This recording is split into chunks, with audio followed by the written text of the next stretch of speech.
to our course, Creating Ambidextrous Kids. I'm Spencer Aiken with the Stronger Together Education Academy. And the first thing I ever do when I'm teaching one of these courses is thank you all for participating. You allow me to do what it is I love, which is teaching and helping others. Okay, so let's get started.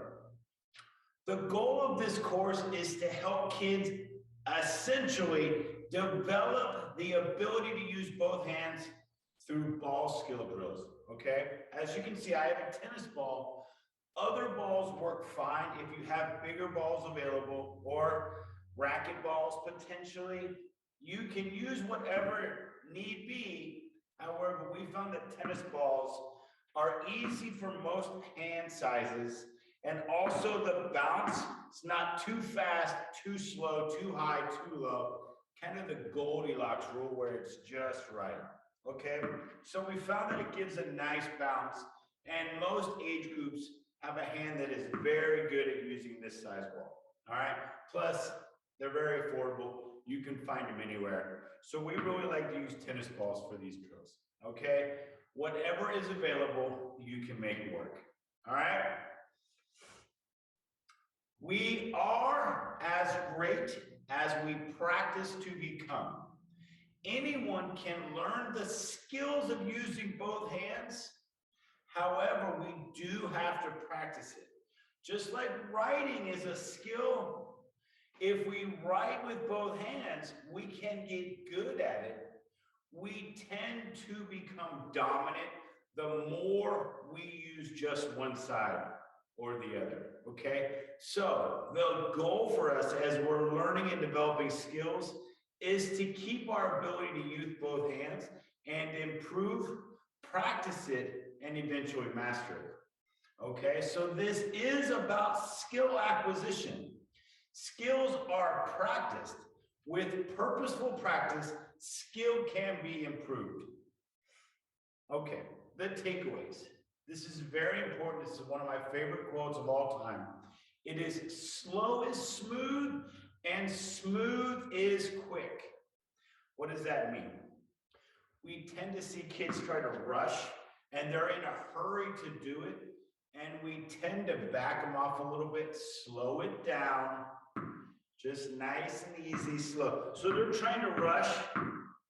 Let's slow it down. As we develop, the skill smooths out, just like in the learning curve of skill acquisition, first stage being cognitive, second stage being associative, third stage being autonomous, meaning in the first stage, everything is really sloppy.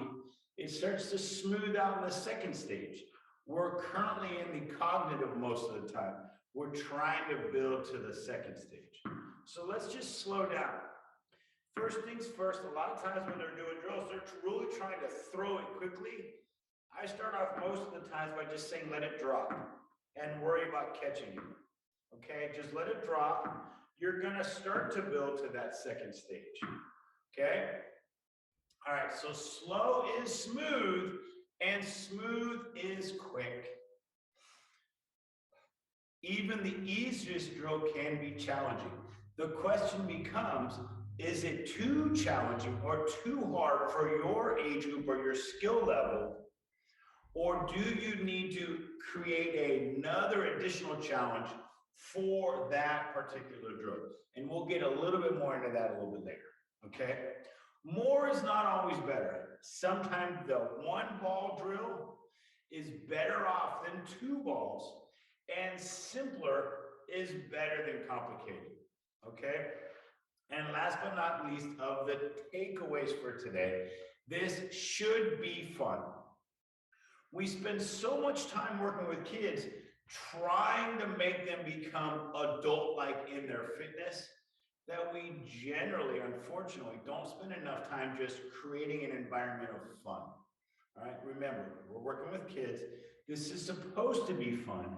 It is supposed to be enjoyable.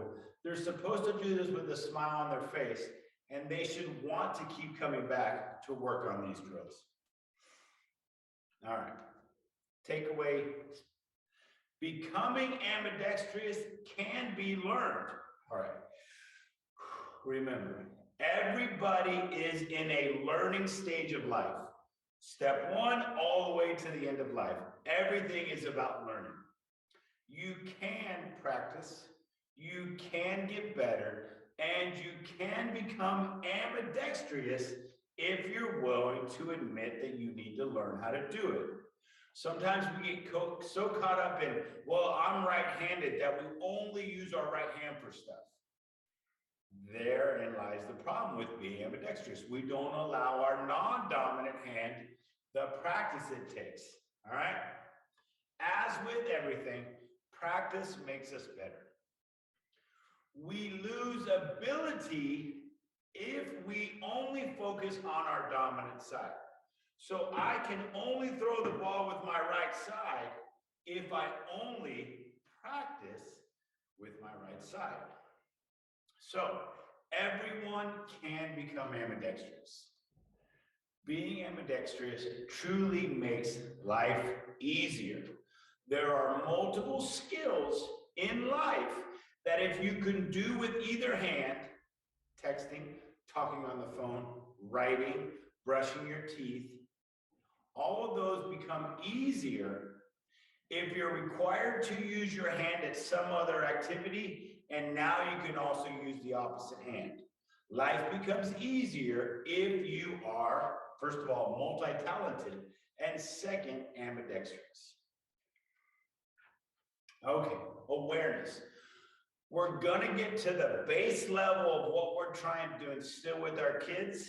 And generally what we're trying to do is develop the skill and build upon that foundation to allow for more skill acquisition. And that starts with athletic ready position. Our big toe is about the width of our shoulder. We're slightly bent, just kind of comfortable, balanced, and ready for athletic movement. Sometimes we simply stand too tall, we stand too narrow, we're not balanced.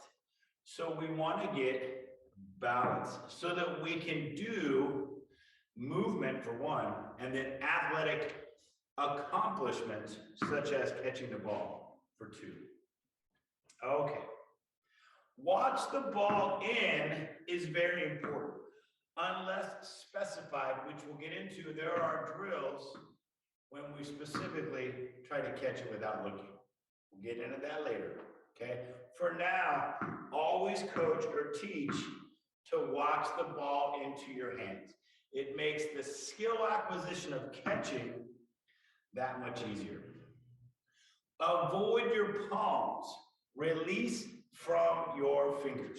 We tend to see kids want to palm the ball, and they hold it in their palm of their hand, when actually when we're throwing, we want to release from our fingers. Letting them know that makes the skill that much easier to acquire, especially if they're just dropping the ball out of their palm. They're really never getting a controlled release. It should spin off your fingers, making it that much easier to be accurate and under control. Everyone has a challenging one. Some kids are going to be good at this one. Some kids are not going to be so good at this one. We have to play to the fact that not everyone is going to be perfect at every skill. So everyone is going to have that one or two that just becomes challenging, and you need to address that as necessary. Okay? Generally for that, let them know you don't have to be perfect. Not everyone will ever be perfect. And it's hard to get frustrated when you're smiling. We try to encourage kids to smile while they're doing these, because if you're smiling, it's hard to have a bad time. Give it time, but be willing to move on. Sometimes you don't want to call out the fact that they're having difficulty with a certain drill, but you do have to understand as their frustration grows, or if it grows, we have to be ready and willing to move on so that their frustration doesn't continue to mount, okay? Find a distraction and a reason other than, hey, this kid's not getting it, and let's move on. find a other separate reason and just say, all right, that's long enough. It's time for us to move to the next drill. Okay. All right. The drills. If you're interested, there are 50 drills in our ebook, which you can get through the link on this page. There you can see 50 drills that are done, which we're going to be going over about half today, kind of our favorites. But if you need all the drills, you can find it through a hyperlink on this page of the presentation. Okay, so drill progressions. This takes us into the meat of our presentation course for today, in which we are doing an active course. Hopefully you're going to get up, participate while we do this, and we do suggest having a tennis ball available. For you to understand, these are progressions. As you can see, if you printed out your handouts, we're going to start with drill progression 1. What we generally do is we take the easiest version of the exercise, and then we slowly build on top of that, building a foundation of the skill, working to improve something very similar, yet more challenging as we progress. Okay, so for drill progression 1, we simply start with a 1-ball bounce. Okay, just nice and easy. The goal is just easy throw and catch. As I previously mentioned, sometimes we just have them drop the ball, let gravity do the work, and work on just the skill acquisition of catching. Sometimes that's enough, all right? So then we could work on our opposite hand. Same thing, if we need to, just let gravity do the work, or we can simply roll it off of our fingers to the catch position, okay? We are trying to ensure that they leave their palms down as they catch. We tend to see a lot of kids want to keep their palms up and they just let it into their hand or fall into their hand. That's not necessarily catching. So we are trying to remind them, palm stays down as best as possible. If you really are struggling, you can regress to that level. However, for the most part, we want to practice the palm down version of a catch. The actual skill of catching, not just letting it fall into your palm. Okay? From there, we just did a simple bounce. Now we're going to bounce to a target, working on skill of actually throwing. So you can generally pick a spot anywhere you want on the floor. Some of your floors are lined. You can see that I have a red tape marker right there. I just want to try and hit that tape marker as best I can. Sometimes we could also slightly stagger our feet and just aim for right in front of our big toe. Okay, I can do that with the other hand as well, where I'm aiming towards the specific target. I'm still athletic ready, but now I simply have a staggered stance. Okay, so that would be progression level 2. Instead of just dropping it anywhere, we're now actually throwing to a specific target. The level 3 progression of this could be for speed, where we're trying to bounce as fast as we can.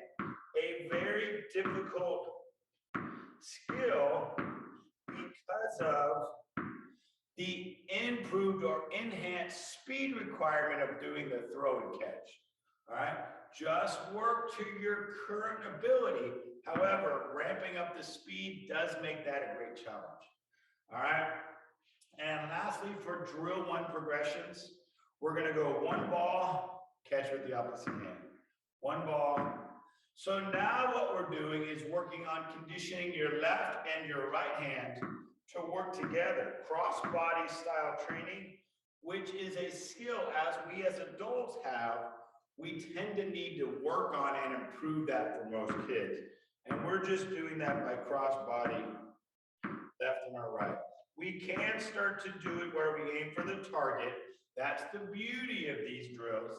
Now, we have another progression on top of that, where instead of just randomly throwing it to catch with our other hand, now we're aiming for that target And now we can go speed it up, aim for the target.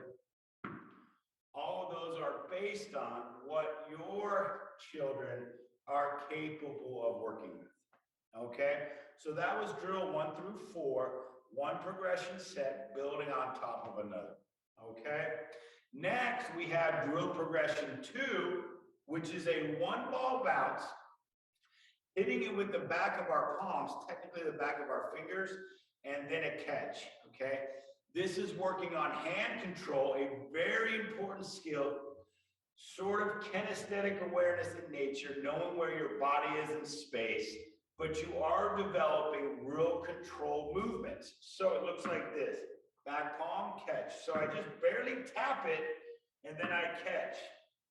What seems like a very easy drill leads to most kids at the first couple of times really slapping at it, and then it gets out of their way or out of control because they don't have the skill just yet to barely control that very small movement. So just one ball bounce, back palm, and catch. A very progressive skill that becomes very easy once we learn that finite motor skill. All right. Next, we have one ball bounce, back palm, tap, and catch. Okay, so whether you tap, catch with the same hand, or if you are ready to tap and catch with the other hand, now we're really developing those small motor skills by having to tap it as well. We're learning over and under type of hand control. All right. Next, we have one ball bounce, back palm, tap, we tap it back, and then we catch. Now we're coordinating movements on the left and the right side of having to do the taps, which are controlled small movements, which for most kids can be very advanced.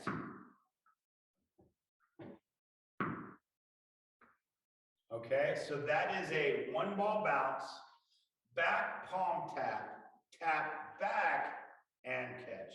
Okay, we're adding on to the skill of what we're trying to accomplish. Okay, and then next we have one ball bounce, back palm tap, back palm receive, and a catch. A more difficult receiving mechanism, instead of just tipping it with our open hand, now we have to receive back palm, making it a more challenging catch, okay? That's important to understand because you need to understand that that's very important, okay? All right. So, one ball bounce, back palm tap, back palm catch. And yes, sometimes it does get away from us. All right, so next, moving on to drill progression 3. All right, now we're going to do one ball toss, underhand catch. Now, this act seems very simple, and it can very easily get away from us, okay? It is, for the most part, an easy toss. But as we've already stated, kids are learning how to roll it off their fingers, and until they master the finger roll, they're throwing it from their palms, which is harder to control. We're developing the skill of just allowing it to roll off of our fingertips, okay? Which makes it very easy to control for most adults. As kids, we need to develop the simple, easy roll and controlled height of our toss. All right? Which takes us into drill 2, which is the one ball toss, targeted height. That works on accuracy and control, those finite small motor skills we were talking about. So now, let's say we're going to toss to eye level height. We specifically want to get it right to that height every time. Now we're learning those motor controls of very particular special skills of power, muscle control, motor control. Okay, we don't want to be throwing it all high because the goal is to try to get it to the same height every time. And I can throw it chest height if I need to. Okay, I can even do it along the wall where I try to throw it to the top of the logo. And if you have lines along your walls or a basketball hoop or a volleyball net, you could throw it to the top of that net very easily. And you're just learning how much force is required to get it to that particular height. Okay? So, one ball toss, underhand catch, very simple for most. And then we progress into one ball toss, overhand catch. So now we have turning over to do a more focused, keep your eyes on the ball skill of catching the ball. Nice and simple and easy, but we can add the skill of a targeted height catch. Okay, so let's say eye level, right? So now I'm gonna toss it and I have to try and catch it directly at my eye line. Now, adding more of a progression, I have to throw it to my eye line and catch it directly at my eye line, which means I have to have quick hands. All right? Or I can throw it and wait and try to catch it at my eye line. Those are two different options that you can employ with your kids. One being just toss it as high as you want, wait for your eye line to catch, or toss it to your eye line and go grab it as soon as possible. Okay? So we are learning how to coordinate force production, motor skill, motor control, and catching skills. Okay? So yes, you could do the switching hands catch. Okay?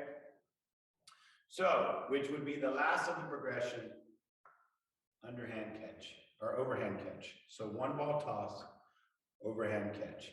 Remember, the skill of height control is also available for all those moves. Okay? That would take us through drill progression number 3. All of those work, and you're building on top of them, but all of them are pretty stationary, sort of beginner level, capable for everyone to do them. All right?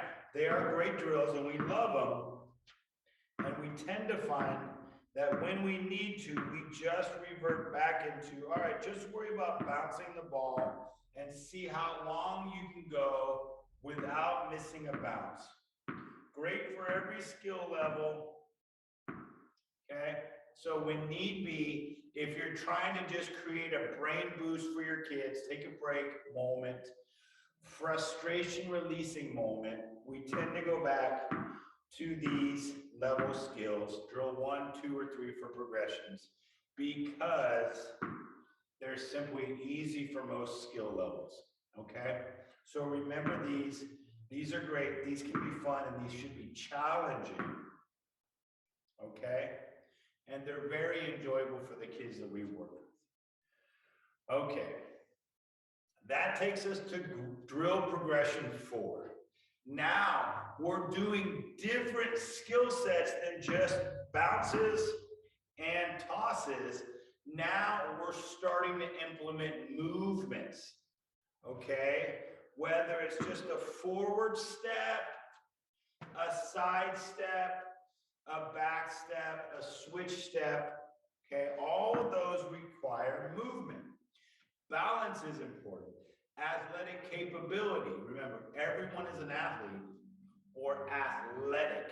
We just have to instill and practice it with our kids. So everyone can do these. It just takes a little practice. All right. So let's get started with drill progression 4. We're just simply doing a shoulder height, one ball side drop, and catch. Okay? That's it. Little turning of the head makes it a higher advanced level skill because you have to do tracking as well. when we're just doing here, we can keep our eye on the ball at all times. We're trying to avoid just looking at it, which is okay if need be. You can track it the whole way. But we are trying to look straight ahead as we drop, turn, and find it, which adds visual tracking as well as the find it skill set. Okay?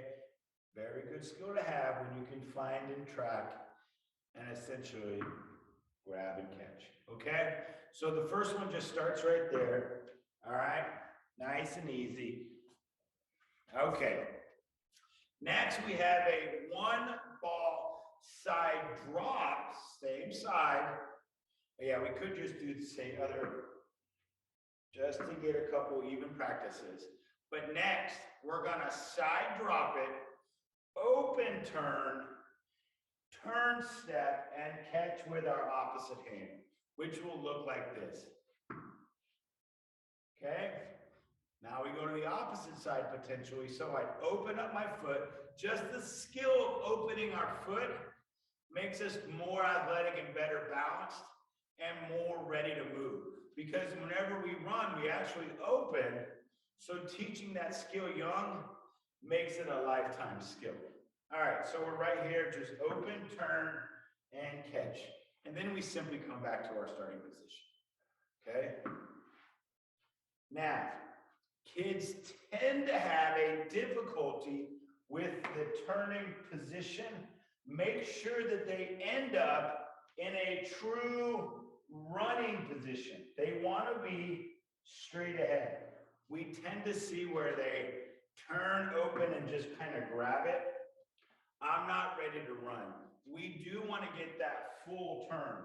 That full turn is really what enhances our balance and makes it a true athletic movement, okay? So make sure that they're getting that full turn as we go, and they'll be much better off, okay? Remember, all skill levels and all ages can do these drills. We just have to understand the skill set of what each age group brings to the table, and then we can progress or regress as necessary. So if they're having difficulty with the full turn, you can just simply do the turn and catch, if that's where they're at.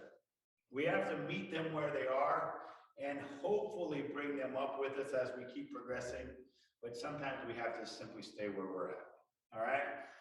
So now we're gonna work on one ball side drop, turn step, catch, and return, which allows us to work on returning balance, adding a skill. So now I catch and I return quick.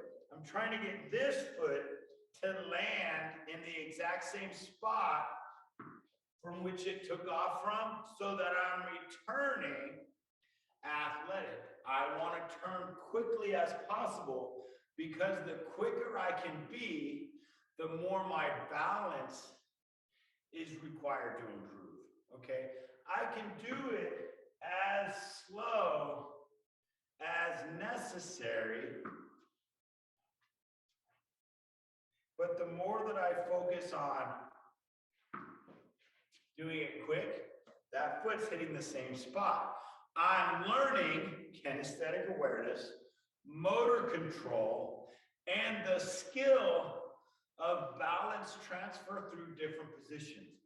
That really does enhance their ability to do multiple skills throughout life. Simply saying, walking and sort of hitting a bad spot and they lose their balance, that balance transfer of stepping to regain your balance, we're developing those skills, which are very important for fall prevention, injury prevention, and lifetime skill of maintaining your balance, okay? Remember, a lot of times balance is simply forcing our body to alter our position so that we maintain our balance, maintaining our center of gravity. So by dropping, turning, and quickly returning, my center of gravity is shifting, but I'm maintaining my balance at all times, okay? Which is a skill set that's very important, all right? sort of not necessarily dealing truly with becoming ambidextrous, but the more that we can use our left and our right, the better off we are. The more that we can use our left and our right hands, the better off we are. We're truly ambidextrous if we can use left and right foot equally well, left and right hand equally well. And that's what we're really trying to do here. Okay? So it would be quick as possible. So it looks like this. And then I can go the opposite side. All right? Quick as possible. All right? Now, sometimes we'll throw out a drill and say, this is our challenge drill. And our kids know when we say challenge, it sort of relaxes them because they know they don't have to be perfect. We try and instill that with them every time we do something. We want them to enjoy it. We want them to have fun. But sometimes we want to add a specific drill that is difficult in nature, easily to accomplish, but difficult to perfect. Okay? You'll see what I mean in a second. Okay, so one ball, side drop, turn step, catch, return, but I leave the ball to be caught with the dropping hand. So slowly, turn step, catch, return, leave, and catch. So a little quicker. I leave it for the dropping hand. So I'm going to drop with my left. Everything stays the same. I catch it with my right. As I'm turning, I leave it and catch with my opposite, or the same dropping hand. And I'm still where I was balanced-wise. Opposite side and return. Making that a very good skill for balance transfer, tracking, hand-eye coordination, kinesthetic awareness of knowing where my hand is in space. As I leave it, I have to know my hand is right here as I go to catch it. So as I rotate and transfer my balance, my hand has to know and have that kinesthetic awareness of where it is located at in order to be able to catch and grab that ball. All the while, I'm turning back to maintain that balance and get back into position where I need to be or want to be. Okay? A little bit more of an advanced drill progression. Some of those involve a lot of movement. Some of those involve a lot of balance. But remember, constantly reminding your kids that these are supposed to be fun. These are challenging, and they can accomplish that challenge and be successful as long as they're willing to practice and keep working at it. Okay? So, next we have drill progression 5. Okay? This is our 2-ball bounce. Okay? Now, for this, we need 2 balls. We're going back to simple skill of bouncing 2 balls. However, the simple skill of bouncing balls, the 2-ball tracking of it makes it a more difficult skill. Multiple limb motor control and coordination automatically ramps up the intensity and the challenge of doing it. Okay? So just simple and easy 2-ball bounces.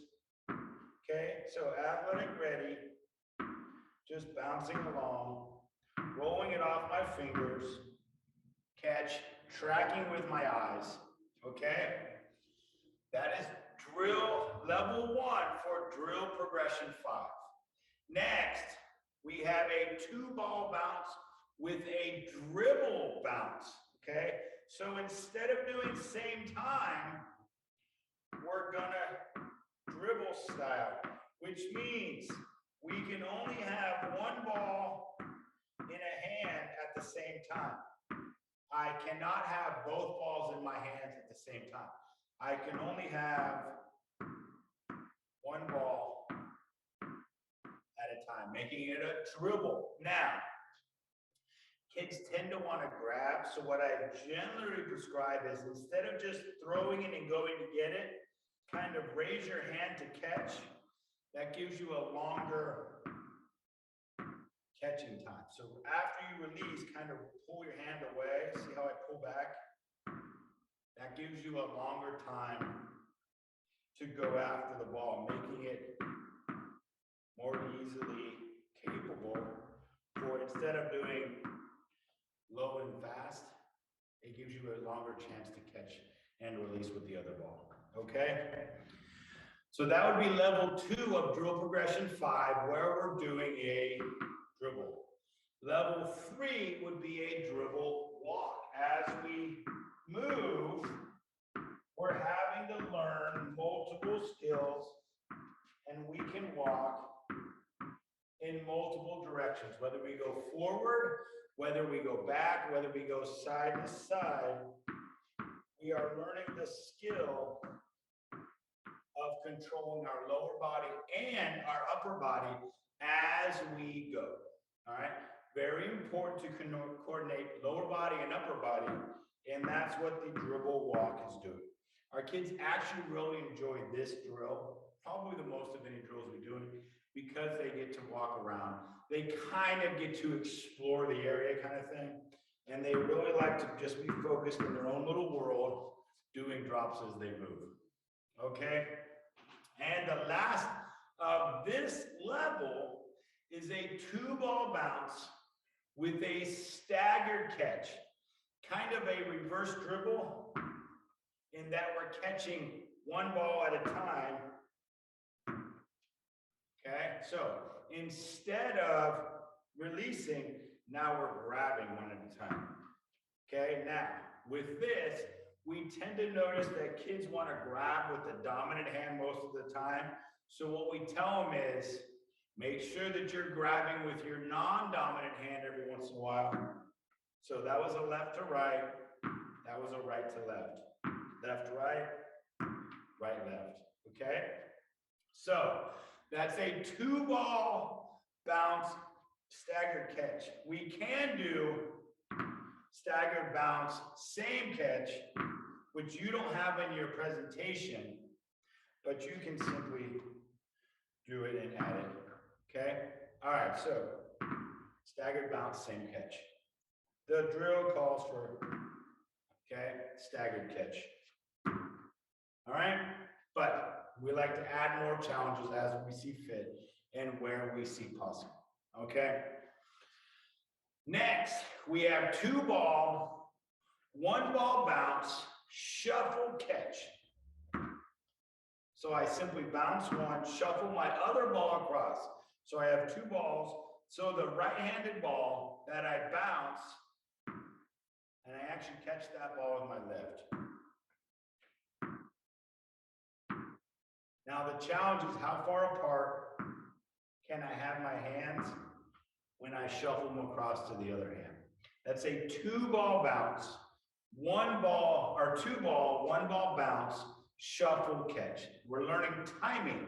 We're learning fine motor control, visual gathering, and catching skills, because we have to be doing multiple skills and still capable of catching. This is also one of the favorite drills for our kids because it is a fun, easy to accomplish challenge, but a challenge nonetheless. All right? So now, even more of a progression is, see how I got that with the same hand? I'm doing a double shuffle. So I do 2-ball, 1-ball bounce, shuffle, shuffle back, and catch. Now with this one, you have to make sure that you switch which hand is throwing, because unlike the last one, you're getting release and a throw with both hands. Now, because of the shuffle back, the same hand would end up throwing it every time. All right, so with this one, be sure that you switch which hand gets to release. But you're simply doing a bounce, shuffle, shuffle back, catch with the same hand. Now you could do a higher bounce to give yourself a longer throwing time or a longer shuffling time, but that's on a skill that is developed as we go. All right? So last but not least of this is our, we have 2-ball, 1-ball toss, shuffle, catch. Okay? So we can do, oops, messed that one up. 2-ball, 1-ball toss, shuffle, shuffle back and catch.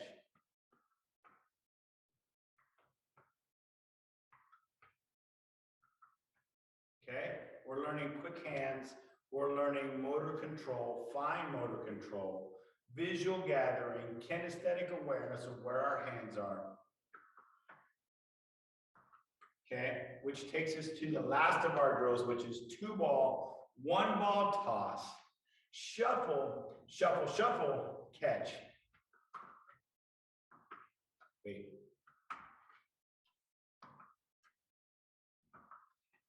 Very difficult to do because you need those fast hands and capable of getting it to the point of catching it properly. Okay, very, very difficult because you do need those quick hands. Okay, there you go. All right, so really get those quick hands going. Shuffle, shuffle, shuffle. All right, so very, very difficult drill, which takes us to the last of our things. Okay, so that is a very challenging drill, which is advanced but capable as long as they're willing to practice and learn and get it down. What we have to understand today and what we're trying to accomplish, as we mentioned in our takeaways, ambidextrous skills are learned and can be improved with practice. All skill sets and all age levels are capable of doing all these drills. It does help to establish the base level bottom foundation, and what we want to do is make it athletic nature.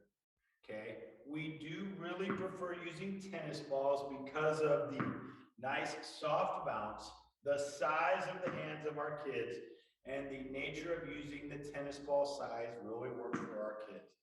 Okay, anyone is capable of doing it. We really can and we should and we will start to see ambidextrous kids if we allow them the opportunity to learn, practice, and advance.